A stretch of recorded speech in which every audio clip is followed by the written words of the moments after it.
ہر انسان کی زندگی میں کچھ اس طرح کے واقعات پیش آتے ہیں کہ جن واقعات کو نہ صرف بھولنا ناممکن ہوا کرتا ہے، بلکہ جب کبھی آپ ان واقعات کو یاد کیا کرتے ہیں تو آپ کے زخم تازہ ہو جایا کرتے ہیں۔ ایسے ہی کچھ واقعات میری زندگی میں پیش آئے تھے، اور یہ جو واقعات تھے یہ میری زندگی کے ناقابل فراموش واقعات تھے۔ مجھے یاد ہے 1988 چل رہا تھا اور میں اتر پردیش کے ایک گاؤں میں رہا کرتا تھا۔ میری اپنی بیوی اپنے بچے کے ساتھ بہت زبردست زندگی گزر رہی تھی، اور جتنے بھی گاؤں والے تھے وہ سب میری یعنی رفیق خان کی بہت زیادہ عزت کیا کرتے تھے۔ اور بھلا وہ میری عزت کیوں نہ کرتے، کیونکہ میں ایک سرکاری ٹیچر تھا، اور تقریباً گاؤں کے جتنے بھی نوجوان تھے وہ سارے کے سارے کسی نہ کسی وقت میں میرے طالب علم رہ چکے تھے۔ اکثر آپ کی زندگی میں کچھ اس طرح کے موڑ آتے ہیں جو آپ کی زندگی کے رخ کو نہ صرف تبدیل کر دیتے ہیں، بلکہ آپ کو یقین ہی نہیں آتا کہ آپ کے ساتھ یہ ہو چکا ہے۔ ایسا ہی کچھ میرے ساتھ ہوا۔ میرے ایک کزن تھے جن لوگوں کے ساتھ میری پراپرٹی کے اوپر کوئی ڈسپیوٹ چل رہی تھی، اور ایک بہت پرانا تنازع تھا جو میرا ان لوگوں کے ساتھ چلتا چلا جا رہا تھا۔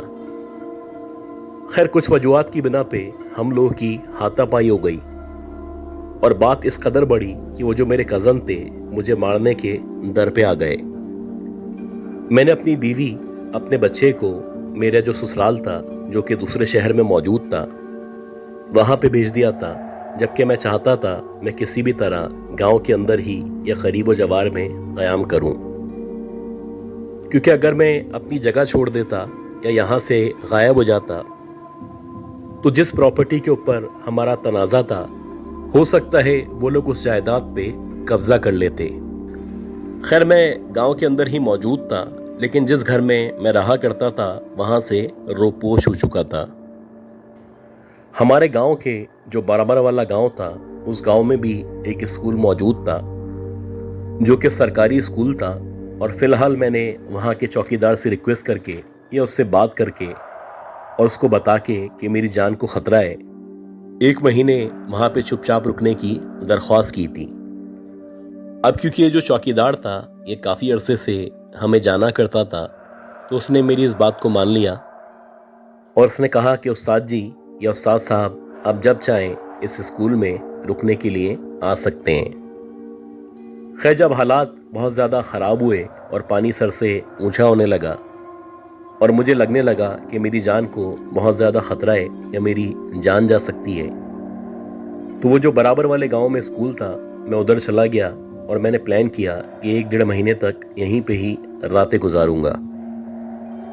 یہ جو اسکول تھا یہ ایک بہت بڑا سرکاری اسکول تھا، اور جیسے کہ عام طور پہ سرکاری اسکولوں کی حالت ہوا کرتی ہے بالکل ویسے ہی اس اسکول کا حال تھا، یعنی کہ اس کی جو دیواریں تھیں وہ کہیں سے مکمل طور پہ ٹوٹی ہوئی تھیں، کہیں مکمل طور پہ ثابت تھیں، کسی دیوار پہ کلر ہوا ہوا تھا، کہیں پہ کلر موجود نہیں تھا۔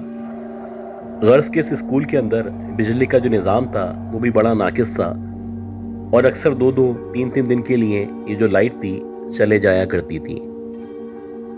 خیر، کیونکہ مجھے اپنی جان بھی بچانی تھی اور اس ٹائم کو گزارنا تھا تو میرے پاس اس سے بہتر کوئی آپشن موجود نہیں تھا۔ اب جب میں نے پہلی رات اس اسکول میں گزاری تو مجھے اندازہ ہو چکا تھا کہ یہ جو جگہ ہے یہ کسی بھی طرح نارمل جگہ نہیں ہے، یہ بڑی ہی بھاری جگہ تھی، اور ایسا محسوس ہو رہا تھا کہ اس اسکول کے اندر ہمارے ساتھ ساتھ بہت ساری مخلوقات ہیں جو نہ صرف رہا کرتی ہیں بلکہ مسلسل اپنی موجودگی کا احساس دلایا کرتی ہیں۔ جیسے کہ جب میری دوسری رات تھی جو میں اس اسکول میں گزارنے والا تھا، تو اتفاق سے جو چوکیدار تھا وہ کسی کام سے کسی اور گاؤں میں جا چکا تھا۔ اس پورے اسکول کے اندر میں اکیلا تھا جو موجود تھا، اور مجھے یقین تھا کہ آج یہ جو رات ہے یہ بڑی بھاری ہونے والی ہے۔ خیر، جیسے جیسے رات ہوتی چلی جا رہی تھی ویسے ویسے مختلف چیزیں ہونا شروع ہو چکی تھیں۔ جیسے کہ سب سے پہلے رات کے تقریباً 9 ساڑھے 9 بجے مجھے ایسا لگا کہ बाहर की तरफ से, यानी जहाँ पे आंगन मौजूद है या बच्चों का प्ले एरिया मौजूद है, वहाँ पे ऐसा महसूस हो रहा है कि जैसे बहुत सारे बच्चे हैं जो उस एरिया के अंदर खेल रहे हैं। हालांकि ये जो स्कूल था, इसकी जो टाइमिंग थी वो सुबह की टाइमिंग थी और दोपहर के 2 बजे के बाद मुकम्मल तौर पे ये स्कूल खाली हुआ करता था। इतनी रात में बच्चों का वहाँ पे मौजूद होना या उनकी मौजूदगी का एहसास होना, ये किसी भी तरह काबिल कबूल नहीं था। खैर, जब मुझे बच्चों की आवाज़ें सुनाई देने लगी तो बिला आखिर मैं उठा और कमरे से बाहर की तरफ गया। अब जैसे ही मैं कमरे से बाहर निकला और मैंने उस आंगन की तरफ या उस एरिया की तरफ देखा जहाँ पे बच्चे खेला करते थे, तो मैंने देखा कि 4 या 5 एक जैसे बच्चे हैं जिन्होंने लिबास भी एक जैसा पहन रखा है, यानी कि सारे के सारे बच्चों ने सफ़ेद कलर के कपड़े पहन रखे हैं। ये जितने भी बच्चे हैं ये बहुत ज़्यादा पतले दुबले बच्चे हैं, जबकि इनका जो कद है वो बहुत ज़्यादा लंबा है। इसके साथ साथ इनके जो सर थे वो कुदरती तौर पे कुछ अजीब से सर थे, यानी कि इनके मुंह छोटे छोटे थे और इनके जो सर थे वो बहुत बड़े बड़े सर थे। अब जब मैंने उनके सर के साथ साथ उनके पूरे जिस्म पे गौर करना शुरू किया तो मुझे ऐसा लगा जैसे उनके जो हाथ हैं उनके हाथों पे बहुत सारे बाल मौजूद हैं। अब जब मैंने इन बच्चों को वहां पे खेलते हुए देखा तो इसी दौरानिये में ये जितने भी बच्चे थे वो सारे के सारे एक साथ मेरी तरफ देखने लगे, जैसे कि उनको पता चल चुका हो कि मैं उनको खेलते हुए देख रहा हूं। बहरहाल, जब उन बच्चों ने मेरी तरफ देखना शुरू किया तो मुझे ऐसा लगा कि जैसे इन बच्चों की जो आंखें हैं वो इस अंधेरे में भी शोलों की तरह चमक रही हैं। एक अजीब सी लाइट थी जो उनकी आंखों में मौजूद थी और ऐसा लग रहा था कि उनकी आंखें नहीं हैं बल्कि 2 बल्ब हैं जो उनकी आंखों की जगह लगे हुए हैं। खैर, ये मंजर देखने के बाद मुझे थोड़ा सा अंदाजा हो चुका था कि मजीद बाहर निकलना या इनकी तरफ देखना ठीक नहीं है। मैं वापस पलटा और कमरे में जहां पे पलंग पड़ा हुआ था वहां पे आके दोबारा लेट गया। पूरी रात खौफ के आलम में गुजरी और मुसलसल पूरी रात इन बच्चों के शोर करने की या खेलने की आवाजें आती रहीं। अगले दिन जब चौकीदार आया और मैंने उससे इस वाकये का जिक्र किया तो उसका यही कहना था कि साहब, यहाँ पे इस जगह इस तरह की बातें होती रहती हैं। अगर आपको यहाँ पे टाइम गुजारना है तो आप कोशिश करें कि इस तरह के वाकयात को या इन तमाम चीज़ों को नज़रअंदाज कर सकें। अगर आपने इन बातों को नज़रअंदाज नहीं किया या इनमें अटके रहे तो बहुत मुश्किल है कि आप यहाँ पे कुछ दिन क्या कुछ घंटे भी गुजार सकें। उसकी ये जो बात थी ये बड़ी माकूल बात थी और मुझे अंदाज़ा हो चुका था कि अगर मुझे यहाँ पे इस स्कूल के अंदर रुकना है तो बहुत सारी इस तरह की चीज़ों को भी बर्दाश्त करना पड़ेगा। इसी तरह एक रात मजीद गुजरी और मुझे अच्छी तरह याद है कि पीर की रात थी और रात के तकरीबन 9:30-10 बजे का टाइम था। चौकीदार खाना खाने के बाद लेट चुका था और मैं मुसलसल पलंग पे करवटें बदल रहा था। इसी दौरानिये में ऐसा लगा कि कोई भारी सी चीज़ है जो आके दीवार से टकराई है। यह जो आवाज़ थी यह हमारे कमरे की दीवार से आई थी और मुझे यकीन था कि ये जो भी आवाज़ है वो हमारी दीवार से टकराने के बाद पैदा हुई है। खैर, जैसे ही मुझे आवाज़ आई तो मैं फ़ौरन से उठा और मैंने दरवाज़ा खोला। जब मैंने दरवाज़ा खोला तो मैंने देखा कि एक बहुत बड़ी सी बॉल है जो साइड में पड़ी हुई है और ऐसा लग रहा है कि किसी बच्चे ने दरवाजे पे या दीवार पे जानबूझ के बॉल मारी है। खैर, अभी मैं उस बॉल की तरफ देख रहा था और उस शख्स को या उस बच्चे को देखना चाहता था कि आखिर कौन बच्चा है जिसने इतनी ताकत के साथ ये बॉल दीवार पे मारी है। इसी दौरानिये में मुझे ऐसा लगा कि ये जो कॉरिडोर है इसकी तरफ से किसी बच्चे ने भागना शुरू किया है।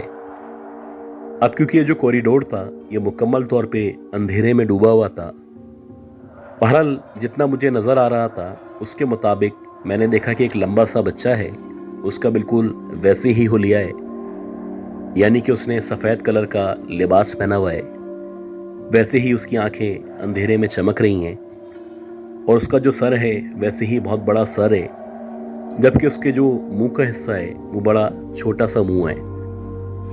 वो सामने से भागता हुआ आ रहा है और जहाँ पे बॉल पड़ी हुई है वहां पहुंचने के बाद वो एकदम से रुक गया है।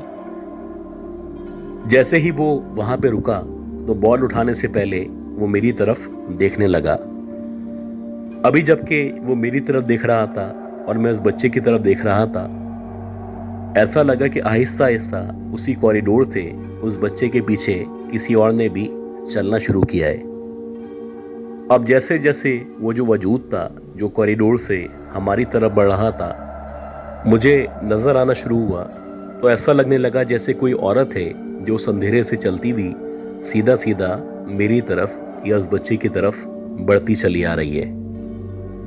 हाँ, ऐसा ही था। अब मैंने देखा कि एक औरत है जिसने सफ़ेद कलर का लिबास पहन रखा है।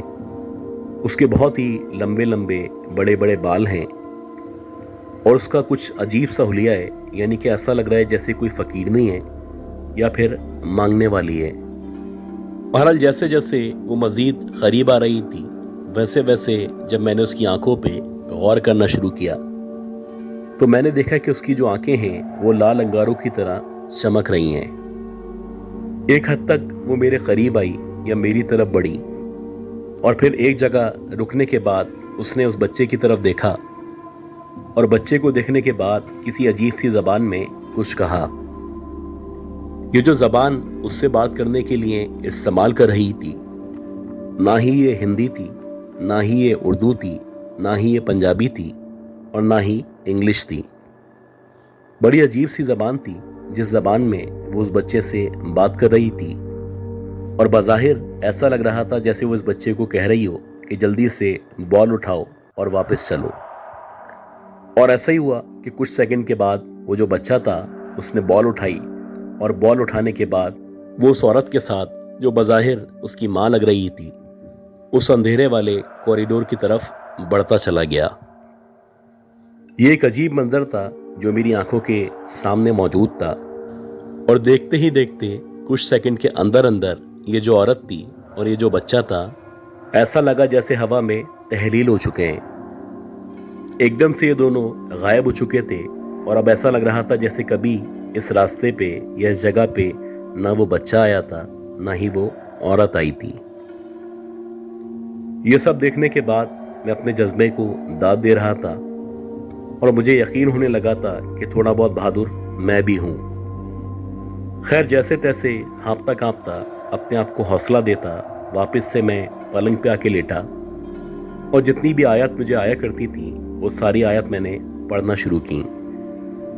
अल्लाह का शुक्र है कि कुछ देर के बाद मेरी आंख लग गई और जब सुबह मेरी आंख खुली तो अब मैंने सोचा कि रात का जो वाकया है ये चौकीदार से शेयर नहीं करूंगा, क्योंकि चौकीदार ऑलरेडी मुझे बता चुका था या मुझे कह चुका था कि इस जगह पे इस तरह के वाकयात पेश आते रहते हैं। ये जो स्कूल था ये बड़ा ही खौफनाक स्कूल था, आसेब ज़दा स्कूल था और इस स्कूल के अंदर ना सिर्फ मैं और चौकीदार रह रहे थे बल्कि हमारे साथ साथ मुझे लगता है कि जन्नात की पूरी फैमिली या हो सकता है एक पूरा का पूरा कबीला रह रहा हो। अब मुझे जो भी मेरा टाइम था या जो मेरे मुश्किल हालात थे वो यहाँ पे गुजारने थे और जब मुझे लगता कि सूरत हाल नॉर्मल है तो मैं यहाँ से वापस अपने गांव चला जाता।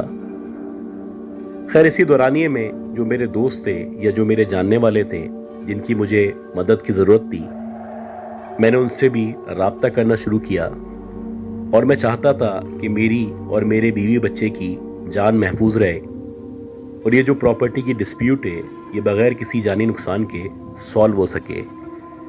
इस सिलसिले में मैंने पुलिस वालों से, आर्मी वालों से या जो भी सरकारी लोग थे सब लोगों से, ख़ास तौर पे जो गांव के मुंशी थे उनसे राब्ता किया। मैं नहीं चाहता था कि मैं अपने घर में रुकूं, क्योंकि मुझे लग रहा था कि अगर मैं अपने घर वापस गया या मेरे बीवी और बच्चे उस घर में वापस गए तो हमारी जान जा सकती है। खैर पूरे दिन घूमने के बाद, अपने मसले को सॉल्व करने की कोशिश के बाद बिल आखिर जैसे ही अंधेरा होने लगा तो मैं वापस उसी स्कूल में उसी चौकीदार के पास रुकने के लिए आ गया। मैं चाहता था कि जितना जल्दी हो सकता है ये मसला सॉल्व हो, ताकि इस भूतिया स्कूल से या इस खौफनाक जगह से मेरी जान छूट सके। खैर, अब की रात जब मैं वापस आया तो ऐसा लग रहा था जैसे चौकीदार किसी काम से बाहर निकला हुआ है। बहरहाल जब मैं अंदर आया तो अंदर आने के बाद मैंने कपड़े चेंज किए और लेटते ही कुरानी आयत पढ़ना शुरू कर दी। मुझे नहीं पता कि कब मेरी आंख लग गई, और जब मेरी आंख खुली तो अंदाज़न रात के 3 या 3:30 बजे का टाइम हो रहा था। मेरे बराबर में जो जगह थी जहाँ पे चौकीदार सोया करता था, जब मैंने उस तरफ देखा तो मुझे ऐसा लगा कि उस पलंग पे चौकीदार के बजाय कोई औरत है जो सो रही है। पहले तो मुझे लगा कि शायद मैं नींद में हूँ, और जब मैंने दोबारा से आंखें बंद की और आंखें खोली तो वाकई में उस पलंग पे एक औरत लेटी हुई थी। ये जो औरत थी, इसका जो चेहरा था वो बहुत ज़्यादा गोरा था, यानी एक्स्ट्रा वाइट था, जबकि इसके जो बाल थे वो सफ़ेद कलर के बाल थे। इसके साथ साथ उसका जो जिस्म था वो बहुत भारी जिस्म था, और बज़ाहिर देखने से ऐसा लग रहा था जैसे कोई मोटी सी औरत है जो पलंग पे लेटी हुई है। इससे पहले कि मैं उसकी तरफ मज़ीद देखता तो वो जो औरत थी, एकदम से उसने लेटे लेटे कुछ कहना शुरू किया। उसकी आंखें मुसलसल बंद थीं और वो कह रही थी कि मुझे ऐसे क्या देख रहे हो, ये हमारी जगह है, यहाँ पे हम रहा करते हैं। अगर तुम्हें यहाँ पे रहना है तो अपना टाइम पूरा करो और यहाँ से चुपचाप चले जाओ। उसने अपनी आंखें मुसलसल बंद रखी हुई थी, और वो लेटे लेटे जो कुछ कह रही थी वो मुझे परेशान करने के लिए या खौफ में मुब्तला करने के लिए काफ़ी था। बहरहाल जैसे ही उस औरत ने इस तरह से कहा तो एकदम से जो भी मुझे कुरानी आयत आती थी वो आयत पढ़ते पढ़ते मैं कमरे से बाहर निकल आया। इसी दौरानिए में जब मैं कमरे से बाहर निकला तो मैंने देखा कि वो जो चौकीदार है जो मेरे साथ यहाँ पे रहा करता था, या जो इस स्कूल का चौकीदार था, वो सामने से स्कूल के अंदर एंटर हो रहा है। बहरहाल उसको देख के मेरा थोड़ा सा हौसला बढ़ा और मैं फौरन से उसके पास चला गया। जैसे ही मैं उसके पास पहुंचा तो मैंने उसको बताया कि हमारे कमरे में तुम्हारे पलंग पे एक औरत लेटी हुई है, और बज़ाहिर देखने से वो भी कोई दूसरी मखलूक मालूम होती है। खैर, वो जो चौकीदार था वो मेरे साथ जब वापस कमरे की तरफ आया और उसने जब कमरे से अंदर की तरफ झांका तो उसके मुताबिक अंदर कोई भी मौजूद नहीं था। ये जो रात थी ये बड़ी भारी रात थी, बड़ी ही खौफनाक रात थी, और अब जो जन्नात थे या जो भी मखलूक़ात थी वो बराह रास्त मुझसे मुखातिब होना शुरू हो चुकी थी।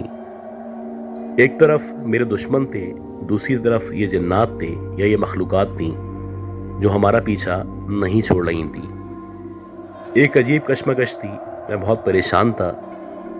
खैर, मैंने उठ के वज़ू किया और वज़ू करने के बाद 2 रकात सलातु हजात पढ़ी। आज मैं बहुत ज़्यादा दुखी था, बहुत तकलीफ़ का शिकार था। आज मैं अल्लाह ताला के सामने बहुत रोया। मैंने अल्लाह से रो रो के बहुत ज़्यादा दुआएं मांगी, क्योंकि एक तरफ ये जन्नात थे और दूसरी तरफ मुझे, मेरी बीवी को, मेरे बच्चों को ख़तरा था।